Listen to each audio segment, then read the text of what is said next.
Welcome to Mukesh Mehta Anand academy channel पर आप सबका। आज हम पोइम्स करेंगे। डस्ट ऑफ पोइम्स करेंगे दो। एक है dust of snow, second ice. Class 10th के सिलेबस में है। पहले आप इस चैनल को सब्सक्राइब कर लें, फिर बाद में भूल जाएंगे। हाँ जी, लाइक भी कर लें वीडियो को, और वीडियो को एंड तक देखें और एंड में कमेंट करके बताएं कि आपको ये वीडियो कैसी लगी। हाँ, इससे पहले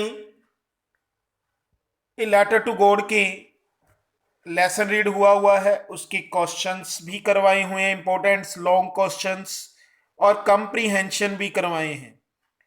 और वैसे ग्रामर की बहुत सारी वीडियोस हैं, तो उनके लिंक जो है आपको डिस्क्रिप्शन में मिल जाएंगे, वहां से आप देख सकते हो। हाँ, इस पॉइंट यदि आप इस वीडियो को एंड तक देखते हो तो एंड में भी आपको उन वीडियोस के लिंक मिल जाएंगे। तो आप इस वीडियो को एंड तक देखिए। वीडियो आपको कैसी लगी? हाँ, तो आज हम करेंगे फर्स्ट पोइम। पोइम फर्स्ट है 10th क्लास में। ये पोइम फर्स्ट है डस्ट ऑफ स्नो, सेकंड बाद में करेंगे। ये फर्स्ट पोइम है dust of snow by Robert forest. Robert forest के द्वारा लिखी है। हाँ हाँ, इसमें देखिए डस्ट ऑफ स्नो, ये आप स्नो देख रहे हो पिक्चर में। इसमें ये जो पर्सन है ये पोइट है, और ये क्रो क्रो है ऊपर, और ये जो है हेमलॉक ट्री है। आगे हम डिटेल में पढ़ते हैं। इस पोइम के बारे में थोड़ा सा मैं बता देता हूं। यहां पर पोइट हेमलॉक ट्री के नीचे खड़ा है, और क्रो जो है ट्री पे बैठा हुआ है, और क्रो जो है शुक करता है। तो जो डस्ट ऑफ स्नो होती है वो पोइट के ऊपर आकर गिरती है, और पोइट का माइंड चेंज हो जाता है। तो इसमें यही है, आगे हम डिटेल में करते हैं। हाँ, डस्ट ऑफ स्नो देख सकते हो आप यहां। Dust of snow poem first para इसका। The way a crow shook down on me. कहता कोवे ने मेरे ऊपर, मी किसके लिए यूज है? ये वर्ड जो आप मी देख रहे हो ये किसके लिए यूज है? मी वर्ड जो है पोइट के लिए यूज है। शुक डाउन का मीनिंग होता है, मीन्स जर्क। जर्क वर्ड पढ़ा होगा आपने, जर्क वर्ड। हाँ, जर्क वर्ड, इसका मीनिंग क्या होता है भाई? झटका लगना। ठीक है, तो जर्क एंड कास्ट ऑफ। ठीक है, झटका लगाकर उसने मेरे ऊपर, मेरे मतलब पॉइंट के ऊपर जो है कोवे ने क्या किया? द डस्ट ऑफ स्नो गिरा दी। कहां से? From A hemlock tree. अब हैमलॉक ट्री क्या है? ये देख सकते हो, ये ट्री है, होमलैक ट्री है। हाँ, यहां आप देख सकते हो ये हैमलॉक ट्री है, ये हैमलॉक ट्री है। हाँ, ये भी हैमलॉक ट्री है। इसका ये पूरा आपको पिक्चर दिखा दी है ट्री की। और ये आप देख सकते हो यहां पर क्रो जो है ऊपर बैठा हुआ है, और पॉइंट नीचे है। तो कोवे ने क्या किया? शुक डाउन किया, झटका लगाया, और पॉइंट के ऊपर जो है डस्ट ऑफ स्नो गिरा दी। डस्ट ऑफ स्नो क्या है? यानी बर्फ की कण। Dust meaning small part of snow, बर्फ के छोटे छोटे कण। From A hemlock tree. अब हैमलॉक ट्री क्या है? ये एक, इसको हिंदी में बोले तो धतूरे का पेड़ बोलते हैं। धतूरे का पेड़ सुना होगा कईयों ने। हाँ, तो हैमलॉक ट्री होता है पियर्सन्स प्लांट। पियर्सन्स प्लांट, जहरीला पौधा, जिसकी विद स्मॉल व्हाइट फ्लावर, जिसकी छोटे छोटे सफेद फूल होते हैं। तो आपको ये पैसेज समझ आ गया होगा। साथ में हम इसके राइमिंग सीम भी कर लेते हैं, राइमिंग वर्ड भी कर लेते हैं, दोनों में डिफरेंस भी बता देंगे। राइमिंग सीम देखें ये आपके, तो इस पैसेज कंप्रीहेंशन आते हैं पोइम एग्जाम में, तो वहां आपसे राइम सीम पूछा जाता है एक वर्ड। वहां बच्चे बहुत मिस्टेक करते हैं, तो आपको बता रहा हूं, यहाँ ध्यान से समझ लीजिए। हाँ, राइमिंग सीम क्या होता है? राइमिंग वर्ड की बात हम बाद में करते हैं। हाँ, एक सेकेंड जी। हाँ, अब देखिए, ये जो क्रो वर्ड है, इसकी प्रोनाउंसिएशन किससे मिल रही है? स्नो से। ठीक है, और जो मी है, इसकी राइम सीम किससे मिल रही है? ट्री से, मी ट्री। तो यहां राइम सीम पूछता है, ओनली राइम सीम।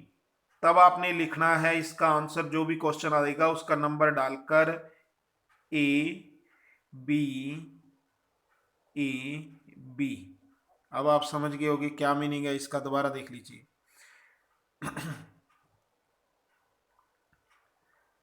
हाँ, क्रो और स्नो मिलता है, इस इन दोनों के लिए क्या लग जाएगा? ए बना देगी। इन दोनों के लिए हम क्या लिख देंगे? ए। ठीक है जी। और जो मी अलग है, इसके लिए हम क्या लिखेंगे? बी। तो क्रो के लिए ए आ गया, मी के लिए बी आ गया। अब क्रो और स्नो मिलता है, तो हमें क्रो के लिए ए दिया है, हमने क्रो के लिए ए वर्ड दिया है, तो स्नो के लिए भी क्या लिखेंगे? हम ए ही लिखेंगे। तो ए बी ए। ठीक है, आगे ट्री है, ट्री के साथ मी का, हाँ, सेम साउंड है, तो यहां भी ट्री मी, मी ट्री। तो इसके लिए आप बी दे दीजिए, जो यहां दिया था सेम वर्ड यहां आ जाएंगे। तो इसकी राइम सेम में आंसर आपने लिखना है ए बी, ए बी। ठीक है, राइमिंग वर्ड पूछ ले तो आपने लिखना है क्रो। क्रो लिखने के बाद जो है आप उसमें ये कर सकते हो, क्रो लिखने के बाद ऐसे हाइफन डाल देना और फिर लिख देना आपने स्नो। इस तरह ये आपका राइमिंग सीम हो गया। ठीक, सॉरी, राइमिंग वर्ड। और दूसरा आप लिखना चाहो राइमिंग वर्ड, तो मी ट्री। तो इस तरह जो है ये क्वेश्चन पूछे जाते हैं, तो इनके कंप्रीहेंशन में आंसर लिख सकते हो। बाकी name the poem and name the poet पूछा जाता है, तो वो मैंने कंप्रीहेंशन की एक और वीडियो उसमें बता रखा है, आप अच्छे से देख सकते हो। तो कंप्रीहेंशन करना आपके लिए बहुत आसान पड़ेगा यदि यहां पढ़ते हो तो। हाँ जी, नेक्स्ट पैरा देखिए, इसमें दो पैरे ही हैं सिर्फ। Has given my heart a change of mood, a change of mood and saved some part of a day I had rued. अब पोइट कहता है कि जब वो स्नो गिरी, बर्फ गिरी उसके ऊपर, तो उसका मूड चेंज हो गया। मूड का मतलब मन, उसका मन जो है परिवर्तित हो गया, उसका मन चेंज हो गया। And saved some part of a day, और दिन का जो बाकी समय था वो मेरा बच गया। कहता I had rued. Rued word का मीनिंग यहाँ पूछा भी जाता है एग्जाम में, तो मैं इसका मीनिंग आपको बता भी देता हूँ, एग्जाम में आता है। हाँ, तो क्या होगा बता सकते हो आप रूड का मीनिंग? तो ये एग्जाम में पूछा गया है, रेग्रेट यानी पश्चाताप करना। कहता है जिस बात का मैं पछता रहा था, पश्चाताप था मेरे मन के अंदर, रेग्रेट थी, समाप्त हो गई वो। मेरा मन जो पश्चाताप से भरा हुआ था, किसी बात को लेकर रेग्रेट कर रहा था मैं, तो वो जो है मेरे माइंड से सारा क्या हो गया? निकल गया। जैसे ही पोइट ने ऐसा किया, सॉरी, क्रो ने ऐसा किया, तो यहां देख लीजिए कि क्रो ने ऐसा किया तो ये पोइट का माइंड चेंज हो गया। आप इस पिक्चर में देख सकते हो, ये आपका हेमलॉक ट्री है, यहां आप देख सकते हो। तो ये पोइम जो है आप देख सकते हो किसके द्वारा लिखी है? Robert forest. तो ये एक नेचर पोइट है, तो ये नेचर के बारे में लिखते हैं। ठीक है, तो ये आपको पोइम का पैरा पूरा समझ आ गया होगा। यहां भी हम राइम सीम करेंगे, पहले थोड़ी सी मैं आपको डिटेल में बता दूं पोइट यहां कहना क्या चाहता है। यानी पोइट ये कह रहा है कि एक बर्फ के कणों को नीचे फेंकता है, बर्फ के छोटे छोटे पार्टिस फेंकता है, तो उसके ऊपर आकर गिर जाते हैं पोइट के, और वो उसके मन की स्थिति को बदल देते हैं। और जो वो पश्चाताप से भरा हुआ था, उसका मन जो है पश्चाताप से भरा हुआ था वो निकल जाता है, उसके मन से जो उदासी निकल जाती है, और उसका दिन जो है बच जाता है बाकी का। तो यहां पोइट जो है ना, ये जो वर्ड उसने यूज किए हैं, hemlock tree, crow, snow, dust of snow, ये वर्ड जो है उसने सिंबल के रूप में यूज किए हैं, सिंबल यूज किए हैं। यानी कि चिन्ह का यूज किया है। जो हेमलॉक ट्री है वो एक जहरीला पेड़ होता है। तो इसी तरह उसने, कवि ने जो अपने उदास मन है, उसका मूड है उदास मन है, उसकी जो कंपैरिजन किससे की गई है, उस हेमलॉक ट्री से की है। और जो क्रो है वो हम सोचते हैं कि ये एक, उसने इसकी कंपैरिजन जो है ना विचारों से की है। जैसे कवि के विचार, किसी की भी मनुष्य के विचार जो है बहुत तेजी से दौड़ते हैं, बहुत जल्दी सोचता है, उसी तरह उसी तरह जो है ना कौवा भी बहुत जल्दी उड़ जाता है। तो उसकी कंपैरिजन उससे की है। जो डस्ट ऑफ स्नो है, यानी कि बर्फ के जो कण हैं, धुंध कह लो, स्नो के जो कण हैं, डस्ट ऑफ स्नो है, उसकी कंपैरिजन उसने अपने जो उसके मन पे विचार जमे हुए थे उसकी बात की है। तो वो जैसे क्रो झटक देता है, ऐसे ही कवि भी अपने मन से उन विचारों को, उन उदासी भरे विचारों को निकाल देता है। इस प्रकार ये आप देखते हो कि ये जो पोइम है बड़ी सिंबलिकल पोइम है, बड़ी डिपेथ में लिखी हुई है, अच्छे अच्छे थॉट निकाल सकते हैं, बहुत अच्छे विचार दिए गए हैं पोइट द्वारा यहाँ, रॉबर्ट फॉरेस्ट। हाँ, दूसरी बात हम कर रहे थे कि यहाँ राइमिंग सीम पूछता है, तो कौन से वर्ड होंगे राइमिंग सीम के लिए। हाँ देखिए, अभी आपको बता देते हैं राइमिंग सीम के लिए। तो यहाँ देखिए, हार्ट और पार्ट, ये वर्ड जो है सिंबल वर्ड, ठीक है। मूड और रूड है, तो वही वही राइमिंग सीम बनेगा। दोबारा देख लीजिए, हाँ वही राइमिंग सीम बनेगा ना, हार्ट और पार्ट है, तो यहां ए आ गया। फिर मूड के लिए आप बी लिखोगे, ठीक है जी। अब फिर हार्ट और पार्ट मिल रहे हैं, तो हार्ट के लिए ए लगाया, तो पार्ट के लिए भी ए हो गया। अब मूड के लिए आपने बी लगाया था, मूड किससे मिल रहा है भाई, रूड से, मूड रूड, तो यहां भी बी हो जाएगा। सेम देखिए, टी है यहाँ, हार्ट पार्ट, ठीक है। तो ये जब सिंबोकली सेम होंगे तो इनकी राइम सेम ए बी बनेगा। हाँ, राइमिंग वर्ड पूछता है, तो राइमिंग वर्ड में क्या लिखो, hyphen part, mood hyphen rued. Understand होगी ये पोइम आपको। तो ये पोइम हमारी कंप्लीट हो चुकी है। नेक्स्ट पोइम देखिए, फायर एंड आइस, छोटी छोटी पोइम्स है। हाँ, ये दोनों ही रॉबर्ट फॉरेस्ट की लिखी हैं।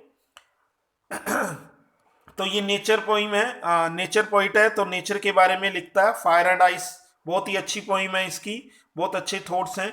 तो वो पोइम स्टार्ट करने से पहले आप चैनल को सब्सक्राइब कर दें। मैंने इतनी मेहनत की है, तो मेरा इतना हक तो बनता ही है कि आप अपने चैनल को ही सब्सक्राइब कर लें। ये आपका ही चैनल है, आप इसको सब्सक्राइब करें भी और करने के लिए बोलें भी दूसरों को। तो मेरा सारा टाइम इसी में लग जाता है, फुल डे। आप जो है, मैं सब्सक्राइब के लिए नहीं बोल पाता, आप सभी को बोलो प्लीज। हाँ, ये वीडियो सभी को शेयर कर दो, कोई भी कहाँ भी पढ़ता हो किसी स्कूल में। हाँ जी, तो फायर एंड आइस करेंगे, रॉबर्ट फॉरेस्ट की लिखी है, बहुत अच्छी पोइम है। हाँ जी, फायर एंड आइस देखिए क्या है। सम से the world will and in fire, कुछ लोग कहते हैं कि संसार का अंत जो है ना आग से होगा। सम से इन आइस, और कुछ कहते हैं कि बर्फ से होगा। From what I have tested of desire, परंतु आई किसके लिए यूज है, पोइट के लिए। लेकिन पोइट कहता है कि, ये कहता है कि पोइट का विचार है कि मेरे अकॉर्डिंग जो है ना, इसकी अंत जो है ना संसार का, वो इच्छाओं से होगा। ये टेस्टेड ऑफ डिजायर का मीनिंग है ग्रीड एंड मटीरियल डिजायर। मतलब ग्रीड में लालच, लालच और मटेरियल में भौतिक वस्तुएं। जैसे हम चाहते हैं कि हमारे पास बहुत सुंदर बंगला हो, अच्छा घर हो, इसी तरह की जितनी, जिसके पास झोपड़ी है तो वो कहता है कि मेरे पास अच्छा सा घर हो, जिसके पास अच्छा घर होता है वो कहता है मेरे पास बड़ा आलीशान बंगला हो। तो बहुत बड़ी बड़ी डिजायर होती हैं हर मानव के अंदर, सब में भरी हुई हैं डिजायर्स, इच्छाएं बहुत हैं। तो लालच बहुत है, ग्रीड बहुत है। ये ग्रीड एंड मटेरियल डिजायर की बात कर रहा है पोइट। पोइट कह रहा है, लेकिन ये कौन कहता है कि संसार का एंड जो है फायर से होगा, ये जो है संसार कह रहा है। अब संसार में भी कहां से कहा गया है, संसार में बाइबल जो बुक है, जो धार्मिक ग्रंथ है, कोई भी धार्मिक ग्रंथ है, उन सब में लिखा है कि संसार का अंत जो है आग से होगा। और सम से इन आइस, और कुछ कहते हैं कि संसार का अंत जो है बर्फ से होगा। अब पोइट जो ये साइंटिस्ट कहते हैं, विज्ञान कहते हैं कि बाढ़ आ जाएगी, बर्फ जमी हुई है, मेल्ट हो जाएगी, ठीक है, ग्लेशियर हो रही है, साइंस के अकॉर्डिंग है, ऐसा हो भी सकता है, तो किसी तरह भी संसार का अंत हो सकता है। तो लेकिन पोइट का मीनिंग भी वही है, उसने डिजायर का मीनिंग फायर से लिया है, डिजायर का मीनिंग फायर से है, डिजायर फायर, ठीक है। Poet fire and ice poem लिख रहा है, पोइट का मीनिंग डिजायर से फायर ही है। कहता है ये दोनों ही एक ही बात है। कहता है फायर क्या करती है, आग क्या करती है, सब चीजों को नष्ट है। डिजायर क्या है, जो हमारे मन की इच्छा होती है कि हमें, हमारे पास बंगला हो, घर हो, तो बहुत सारा घर बनाने के लिए हम क्या करेंगे, जंगलों को काटेंगे, तो वो क्या करेंगे, हम भी विनाश करेंगे, नष्ट करेंगे। फायर भी क्या करती है, विनाश करती है। तो इस तरह डिजायर से की गई है। और आयस, आइस की कंपैरिजन जो है पोइट हेट से करता है, घृणा, अगले पैरे में पढ़ोगी, हेट घृणा से करता है। तो हमारे मन में जो घृणाएं, वो मतलब घृणा करते हैं हम अपने मन के अंदर, वो चीजों को दबा रहे हैं, किसी के बारे में कुछ बोलते हैं, उसके अंदर दबा रहे हैं उन बातों को, तो वो जम रही है हमारे अंदर। तो इसी तरह आइस क्या होती है, वो भी जम जाती है। तो पोइट इस तरह जो है इसको बड़े अच्छे अच्छे सिंबल लेकर बहुत अच्छे विचार देना चाह रहा है। कहता है from what I have tested of desire, लेकिन कवि कहता है कि मेरे अकॉर्डिंग जो है संसार का अंत जो है इच्छाओं से होगा। अब टेस्टेड ऑफ डिजायर का मीनिंग आपको बता ही दिया कि लालच और भौतिक वस्तुओं से होगा। I hold with those favour fire, कहता मैं उन लोगों के साथ भी सहमत हूं, उनके फेवर में भी हूं। आई किसके लिए यूज है, वर्ड पूछा जा सकता है, पोइम के अंदर पूछा जाता है विच स्टैंड फॉर आई, तो आई वहां आपने आंसर क्या लिखना है, द पोइट, ठीक है। तो आई वर्ड आया ना, I hold with those who favour fire.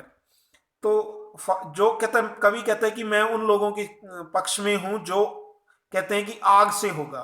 तो आग से क्यों सहमत हो गया, क्योंकि डिजायर का मीनिंग वो फायर से लेता है, इसलिए वो आग से भी सहमत है। वही तो डिजायर इक्वल टू फायर, तो पॉइंट ये कहना चाहता है इसमें। आगे देखिए, पॉइंट शायद आपको समझ आ गई होगी, नहीं तो नेक्स्ट पैरे में बिल्कुल। हाँ जी, नेक्स्ट पैरा है, आप यहाँ देख सकते हैं, ये आइस आप देख रहे हो, यहाँ आइस है ये, हाँ बॉयल में। हाँ नेक्स्ट देखिए, but if it had a preach twice, कहता इस तरह जो है, प्रीश का मीनिंग है डाई या एंड, नष्ट हो जाना, यानी हाँ, प्रीश का मीनिंग है एंड यानी नष्ट हो जाना, डाई एंड हो जाएगा किसका। But if it had to perish twice, I think I know enough of hate, वही हेट की बात आ गई, हेट और आइस की बात करेगा पॉइंट। तो आइस की कंपैरिजन किससे की गई है, हेट से। आप यहां देख सकते हो, हाँ पॉइंट में यहां हेट है ये word,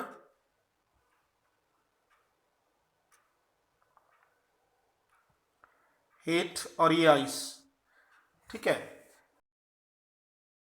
to perish twice, I think I know enough of hate to say that for destruction ice is also great and would suffice। यहां एक वर्ड प्रीस वर्ड यूज हुआ है, इसका मीनिंग क्या है भाई आपको भी बताते हैं। हाँ, प्रीस का मीनिंग है यानी एंड डाई, आपने लिखा हुआ है यहाँ, हाँ प्रीच एंड डाई। और सफीस का मीनिंग है इनफ, इनफ ऊपर भी आया वर्ड। हाँ, तो इसमें पॉइंट ये कहता है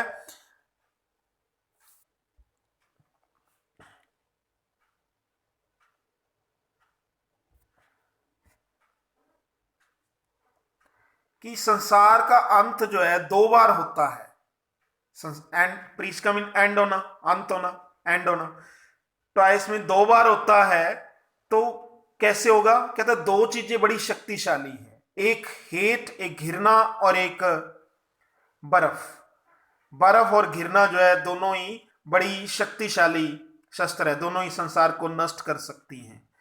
कहता है जब कोई घृणा करता है किसी से, जैसे मान लो यहाँ मैंने एक पिक्चर में आप देख रहे हो, यहाँ कार की पिक्चर है, मान लो कोई पर्सन कोई कार लेकर आता है और वो उसको देखता है कि उसके पास इतनी सुंदर कार है, मेरे पास नहीं है, हेट करता है, घृणा करता है उससे, ठीक है।